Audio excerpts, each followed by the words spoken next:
सर्व सुखाची आशा जन्म गेला. सुखाच्या आशेने जीवन जगतोय, अपेक्षा आहे, समाधानी नाही. जीवन मध्ये समाधानी राहावं. पायी चालणाऱ्याने दोन्ही पायाने चालतोय ना, अपंग माणसाकडे बघून देवाचं समाधान मानायला पाहिजे. सायकलवाल्याकडे बघून असं जळजळपणा व्हायला नको.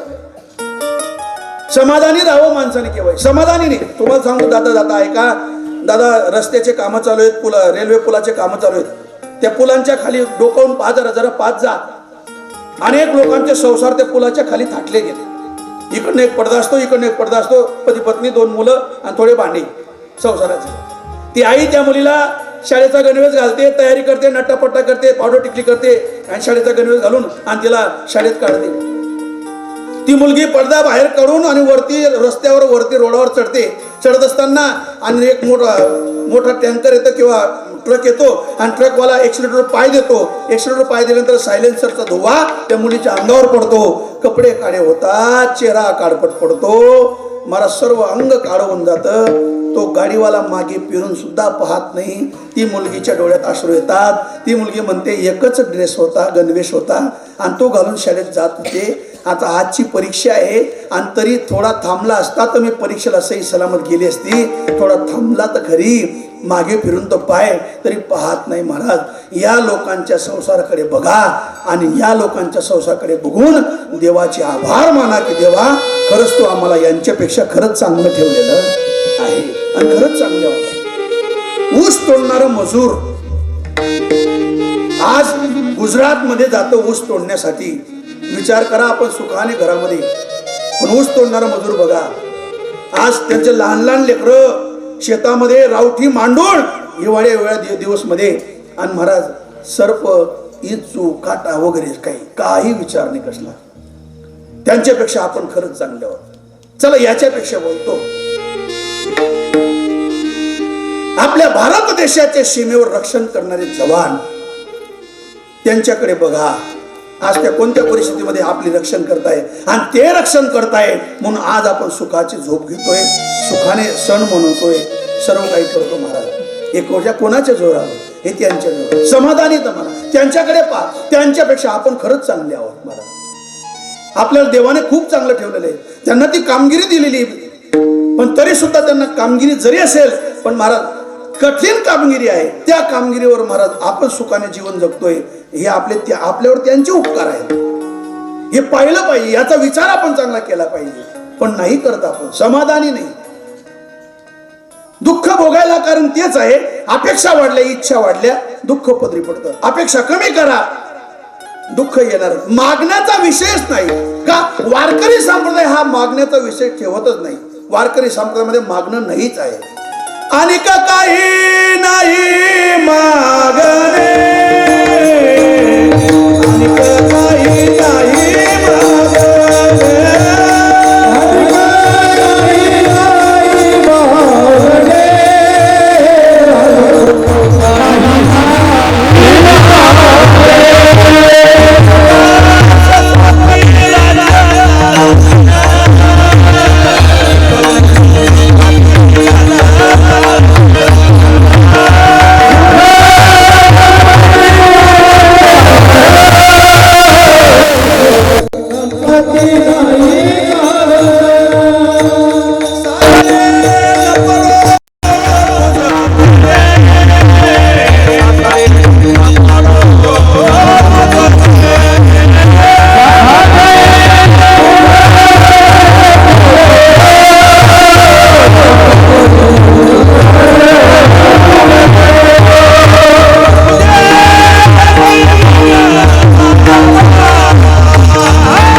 भाद्रपदाची वारी, आषाढी वारी, कार्तिकी वारी कंटिन्यू नित्य नेमाने नारद सांगतात तैलधार तेलाच्या बसलं पाहिजे.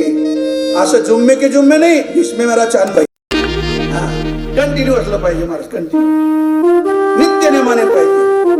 तसं महाराजांनी सांगितलं की मागणं नाहीच, इच्छा करायची नाही.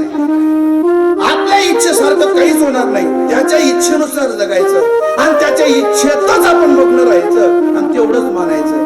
हम उसी में राजी है जिसमें तेरी रजा है. त्याची रजा ज्याच्यात आहे ना त्याच्यामध्ये राजी राहायचं, त्याच्यामध्ये खुशी राहायचं. नाही तर वैशिष्ट्य महाराज त्याच्या मनात तेव्हा काय येईल याचा भरोसा नाही. सांगू, लहानपणी मुलाचा सांभाळ करतात आई वडील का?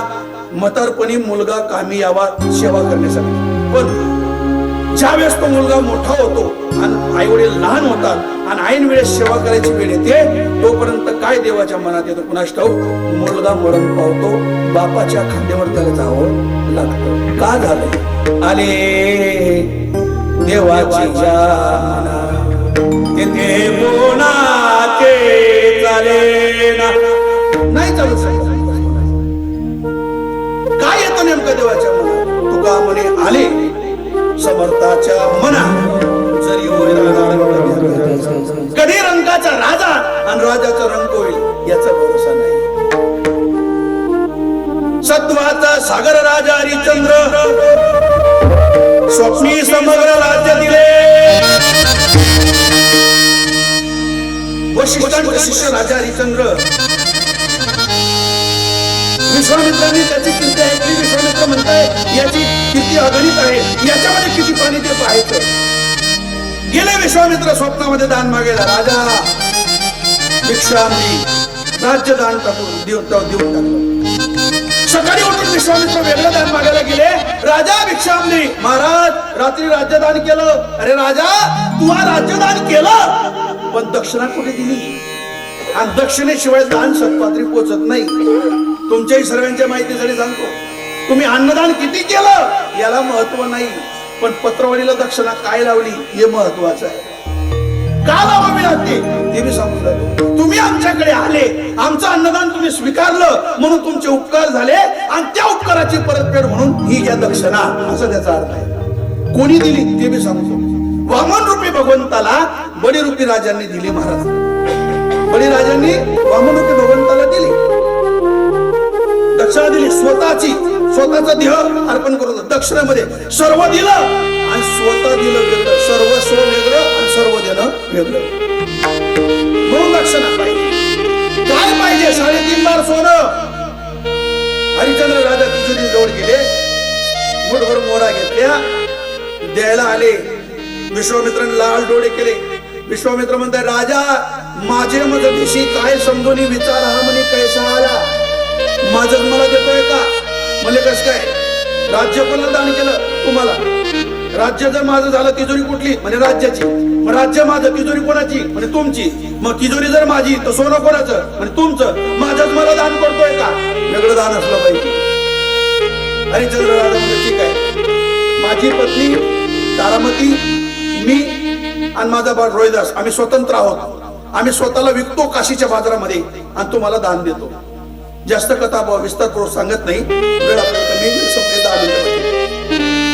पण महाराज गंमत अशी झाली, पहिला ग्राहक लागला कौशिक ब्राह्मण आणि तारामती राणीला.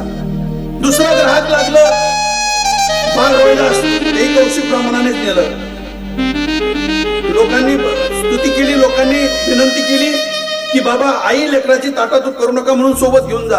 एक बहार मध्ये तारामती राणी, अर्धा बहार मध्ये बाळ रोहिदास आणि डोंब गिरेक लागलं राजाला. मशाण्याची राखणदारी आली. 2 बहार मध्ये राजा विकला गेला. 3.5 बार सोनं विश्वामित्राला दिलं. जो तो त्याच्या दिशेने निघून गेले. दिवसामागून दिवस जात आहे. आई होती धर्मकन्या म्हणून कौशिक ब्राह्मणाकडे स्वयंपाकाला.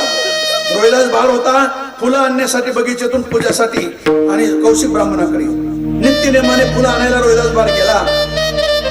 लहान लहान मित्रांबरोबर गेला. संध्याकाळची वेळ आहे, बगीच्यामध्ये फुलं तोडत होता.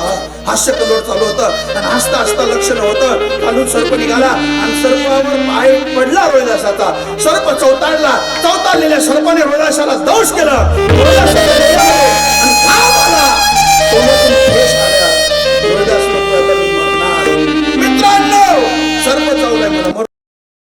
घरी जाण, माझ्या आईला निरोप द्या. तुमचा एकुलता एक बाल रोहिदास 5 वर्षाचा सर्पदोषाने मेला. एवढं बोलून सोडेला प्राण रोहिदासी. रोहिदासाने प्राण सोडला. पळत पळत गेले. पोरं घाबरली. पाकशाळेमध्ये होती त्याची माता. श्रुत केली वार्ता तिथे त्याने. महाराज पाकशाळेमध्ये स्वयंपाक घरामध्ये ती मावळी स्वयंपाक करत होती, भाकरी टाकत होती. आई साहेब, तुमचा एकुलता एक मुलगा 5 वर्षाचा रोहिदास सर्पदोषाने मेला. एवढं शब्द ऐकल्याबरोबर खरकटी हात उष्टे हात भरलेली तशीच ती माऊली आली. कुठे आहे माझा बाळा? कुठे गेला असेल? रोहिदासा, बाळा रोहिदासा. इकडे इकडे शोधते महाराज. फुलांना विचारते, झाडांना विचारते. अंधार पडलेलं होतं, प्रेत दिसत नाही. प्रेत पायाला लागलं आणि महाराज पायाला लागल्याबरोबर ते प्रेत उचललं.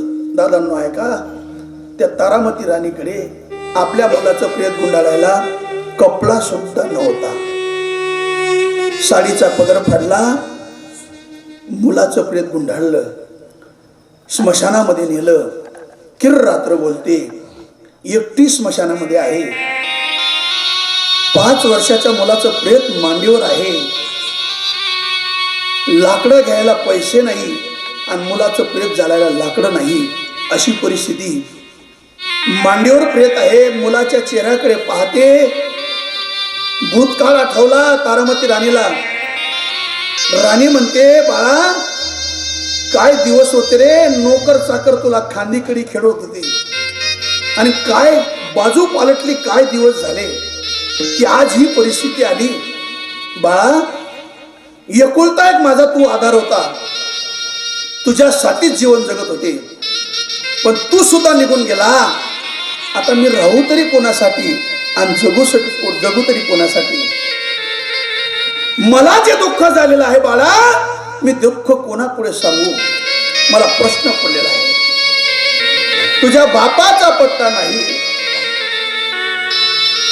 व्रतार हरिश्चंद्र गेला कोणाकडे, दुःख कोणापुढे सांगावे. दरदळून माझ्या स्तनी आला पाना, आता कवना पाजू रोहिदासा. सांग बाळा, माझी परिस्थिती अशी दुविधाची झालेली. मी करू तरी काय, मला सुचत नाही. त्या माऊलीने अर्धवट जळालेली लाकडं जमा केली महाराज प्रेतांची. चिता रचली. मुलाचं प्रेत ठेवणार तोर तिकडनं काळाकुट्ट माणूस आला. दाढी जटा वाढलेली, खांद्यावर कांबडी, हातामध्ये काठी आणि जोरात आढळून मारली. खबरदार, कोण है? मी हरिश्चंद्र राजाची राणी तारा, असं राणी बोलणार. तोपर्यंत वीज कडाडली आणि विजेचा लख्ख प्रकाश पडला आणि त्या प्रकाशामध्ये राणीने राजा ओळखला आणि राजाने राणी ओळखली. महाराज राजा समोर आल्याबरोबर तिला मोठा धीर आला की त्याच स्मशानाची राखणदारी राजाकडे होती. मुलाचं प्रेत बाजूला ठेवलं. घाई गडबडीने उठली, नमस्कार करायला गेली. राजा म्हणतोय, खबरदार तारा, मेरा पैर मत छू. अगर तू मेरा पैर छुएगी तो तुझे नहाना पड़ेगा, क्योंकि मैं जमदार का सेवक हूँ, स्मशान में ड्यूटी करता हूँ. अमंगल वेश वाला. कौन है ये बच्चा? महाराज, तुमचा जे एकुलता एक मुलगा 5 वर्षाचा रोहिदास सर्पदोषाने मेला हो. महाराज एक विनंती करते, मला आज्ञा द्या. या मुलाचं प्रेत इथं जाणण्याची मला आज्ञा द्या. ऐकताय तुम्ही सर्व लोक? कोण मागताय आज्ञा? मुलाची आई. कोणाकडनं? मुलाच्या बापाकडनं. कोणाला जाणण्याची? मुलाला जाणण्याची. इथं बसलेल्यांना मी विचारतो, असं दुःख कोणाच्या जीवनामध्ये आलं नाही आणि यावं मी त्या मताचा नाही. जेवढं दुःख हरिश्चंद्र राजा आणि तारामती राणीच्या जीवनामध्ये आलं, तेवढं दुःख आपल्या जीवनामध्ये कधीच आलं नाही. मग एवढं दुःख येऊन सुद्धा तारामती राणी आणि हरिश्चंद्र राजा कुठे राखेल ओतून घ्यायला गेले नाही आणि कुठे गाडीमध्ये उडी टाकली नाही आणि कुठे वीर उडी केली नाही आणि कुठे विष प्राशन केलं नाही आणि कुठे फाशी घेतली नाही आणि कुठे घर सोडून गेले नाही. मग संसार करत असताना आपण एवढ्या खालच्या प्रकारच्या गोष्टी का करतो? मला हा प्रश्न पडलेला आहे. मला का करतो असे विचार का येतात? याला कारण विचाराची लेवल आपली खालवली म्हणून हे विचार आपल्या मनामध्ये आल्याशिवाय राहत नाही. अरे विचाराची लेवल वाढवा, मोठ्यांच्या दुःखातून आपलं दुःख वजाबाकी करा. आपलं दुःख कुठेच लागत नाही महाराज, कुठेच नाही. अनेक दुःखी होऊन गेले. शिबी ददीची हरिचंद्र नरेशा, शिबी राजा, ददीची ऋषी, हरिश्चंद्र राजा, बाळरोहिदास, एवढं दुःख, याच्या दुःखातून वजाबाकी करा, आपलं दुःख कुठेच नाही महाराज. राणीला राजाने उत्तर दिलं, ऐका जाता जाता सांगतो. राजा म्हणतोय तारामती राणीला, तारा यहाँ का स्मशान का एक रिवाज है, जिस दिन यहाँ मुर्दा जलता है उस दिन 1.25 शेर की खिचड़ी और 2 गज कपड़ा लगता है. 1.25 शेर की खिचड़ी मैं खाता हूँ और 2 गज कपड़ा मेरे मालिक को जाता है. लेकिन तारा तू कहती है ना कि ये मेरा बेटा है, ठीक है तारा, आज बेटी के लिए बाप भूखा रहेगा, मैं तुझसे 1.25 शेर खिचड़ी नहीं लूंगा, लेकिन तुझे 2 गज कपड़ा नहीं छोड़ूंगा, क्योंकि वो मेरे मालिक को जाता है. ती माऊलीच्या डोळ्याला अश्रू आहेत. ती माऊली म्हणते काय म्हणावं या माणसाला, लाकडं घ्यायला पैशानी कपडा आणून तरी कुठून. बाजूला गेली, अर्धी साडी फाडली, भगवान परमात्मा प्रगट झाले, तो भाग वेगळा. पण सांगायचा मुद्दा, ज्या राजाने राजवाड्याच्या बाहेर पाय काढल्याबरोबर हजारो लोकांचा ताफा त्याच्या बरोबर असायचा, त्या राजाचे दिवस कसे पालटले की महाराज डोंबाने आंघोळीसाठी बसावं, राजाने कावड घ्यावी, गंगेवर जावं आणि त्याच्या आंघोळीसाठी पाणी आणावं. महाराज सांगतात की हे का झालं, आले देवाची या मना, तेथे कोणाचे चाले ना. त्याच्या मनात आलं ना महाराज, तर तिथे कोणाच चालू शकत नाही. पण नेमकं काय येतं महाराज सांगतात अभंगाच्या 2ऱ्या चरणात. हरिचंद्र तारा हरिचंद्र तारा हरिचंद्र तारा हरिचंद्र तारा हरिचंद्र तारा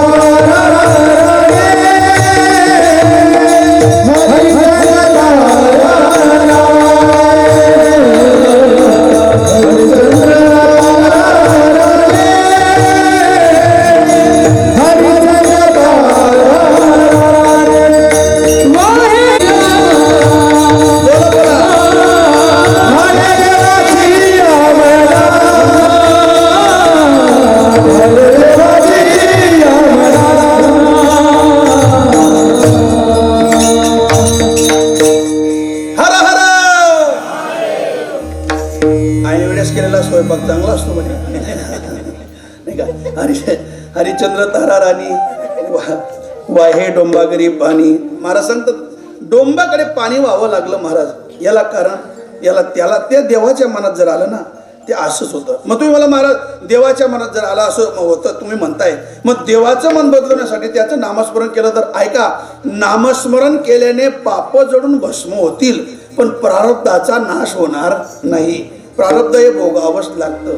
आगा कर्मी जे उरावे तै ते सुख दुःख फळावे, तया ते भोगावया यावे जे आहे. प्रारब्ध भोगावंच लागतं. जर नामस्मरण करून प्रारब्ध बदललं असतं तर पांडवांचं नित्य नामस्मरण होतं. मग वनवास बदलला का नाही, अज्ञातवास बदलला का नाही. महाराज पांडवांची 5 पोरं अश्वत्थामाने मारून टाकली, बदललं का नाही. महाराज तुम्हाला सांगू, देवाची सख्खी बहीण लहान सुभद्रा आणि अर्जुन दोघांचा मुलगा, त्याचं नाव होतं अभिमन्यू. कौरवांनी चक्रव्यूहमध्ये मारून टाकलं महाराज अभिमन्यूला. देवाला माहिती होतं पण तरी बदललं नाही. सुभद्रा आली, अभिमन्यूचं मान आपल्या मांडीवर घेतली, डोकं मांडीवर घेतलं आणि महाराज भगवान परमात्मा बी समोर उभे आहेत. अर्जुन आले, अर्जुन रडताय, सुभद्रा माता रडते, सर्वजण रडताय. भगवान परमात्मा खाली बघताय, वर मान नाही, वर पाहत सुद्धा नव्हते देव. सुभद्रा माता म्हणते, दादा हे दादा, मी तुझी लहान बहीण ना, माझ्याकडे बघ ना, वरती पाय. हे तुला माहिती होतं, माहिती असून सुद्धा असं केलं दादा. दादा माझा एकुलता एक मुलगा आहे रे, त्याला मारून टाकलं. तुझा सक्का भाचा आहे, करणं काहीतरी, उठव ना याला. दादा माझ्याकडे बघ ना, मी तुझी लहान बहीण, तुझ्या पाया पडते रे, उठव त्याला. एकुलता एक मुलगा आहे माझा, उठव. तुझा सक्का भाचा आहे, आत्ताच झालेली घटना आहे, उठव ना दादा. दादा अरे मी असं ऐकलं होतं देवा, 12 वर्षापूर्वी मेलेला गुरुपुत्र तू समुद्रातून जिवंत करून आणला रे. हा तर आत्ताच मेलाय ना, उठव ना, उठव. देव वरती पाहत नाही, देव फक्त खाली पाहतोय. याच्या पुढे बोलू, शेवटचं सांगतो. देवाने स्वतःच्या 56 कोटी यादवांचा डोळ्यासमोर नाश करून टाकला. समुद्राला आज्ञा देऊन टाकली, बुडून मारून टाक यांना. समुद्र नाही म्हणत होता तरी बुडून मारून टाकायला लावली. मुलं, नातवंड, सुना, पत्न्या, मुली समोर मरताय. नाका तोंडात पाणी जातंय. किंचाळे ऐकू येत होत्या देवाला. देव वरून शांत होते, आतून मात्र रडत होते. नाथ महाराज वर्णन करतात भागवतात. करोनी निज कुडाची होडी, श्रीकृष्ण बैसला पिंपळा तळी. पिंपळाच्या झाडाखाली भगवान परमात्मा बसले. समुद्राला सांगितलं, हे जर मागे राहिले तर कदाचित जगाला त्रास दिल्याशिवाय राहणार नाही, म्हणून मारून टाक यांना. 56 कोटी यादव मारले देवाने डोळ्यासमोर. का मारले? आले देवाची या मना. त्याच्या मनात आलं ना, नाही बदलू शकत कोणी काही. त्याच्या मनात आलं 56 कोटी यादव त्रास देतील, मारून टाका. मारून टाकले. 56 कोटी यादव मारले, राहू दिले नाही. त्याच्यातून 2 निसटले महाराज. त्याच्यातून 2 यादव निसटले. एक लालू प्रसाद यादव आणि एक मुलायम सिंग यादव. एकाने राम भक्ताला गोळ्या घातल्या आणि एकाने रामाचा रथ अडवला. दोघांनी त्रास दिला. एवढे त्रासदायक होते म्हणून मारूनच टाकले देवाने. हा, देवाला माहित होतं हे त्रास देणारे आहेत म्हणून मारून टाका. मारून टाकले महाराज. पांडवांचा सहकारी राज्यावनी केले दुरी. त्याच्या मनात आलं ना तो तसंच करतो. मग महाराज तुम्ही सांगताय ना, तुम्हाला प्रश्न पडेल सर्वांना. तुम्ही म्हणताय देवाच्या मनात आलं, देवाच्या मनात आलं. आता नेमकं जाऊन जाता जाता की राहताना मग नेमकं कसं राहावं? समयासी सादर व्हावे, समयासी सादर व्हावे,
शिरोमणी सावता मला सांगतात की समयाला अनुसरून राहा.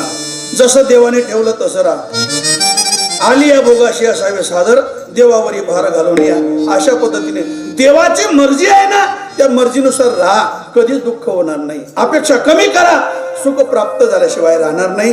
एवढं सांगतो, बाकी दुसरं काही नाही. तुका म्हणे उगीची राहा आणि होईल ते सहज पा. आले देवाची या मना, येथे कोणाचे चालेना. येतामध्ये अवकाश धावत्याप्रमाणे अभंगाचा भावार्थ म्हणण्याचा प्रयत्न केला. सर्वांच्या ठिकाणी हार्दिक आभार. पुनश्च सेवेचा योग मला या ठिकाणी प्राप्त करून दिला म्हणून सर्वांचे हार्दिक आभार. गौतमगीर बाबांची सेवा माझ्याकडनं घडून घेतली म्हणून त्यांचे, गावकऱ्यांचे, सर्वांचे, कारभारी मंडळीचे सर्वांचे हार्दिक आभार. आणि आजच्या सेवेला त्यांनी पूर्ण किंबहुना तुमचे केले. धर्मकीर्त झेतून दिले ते माझे जोडले ते पायक पण विठोबा.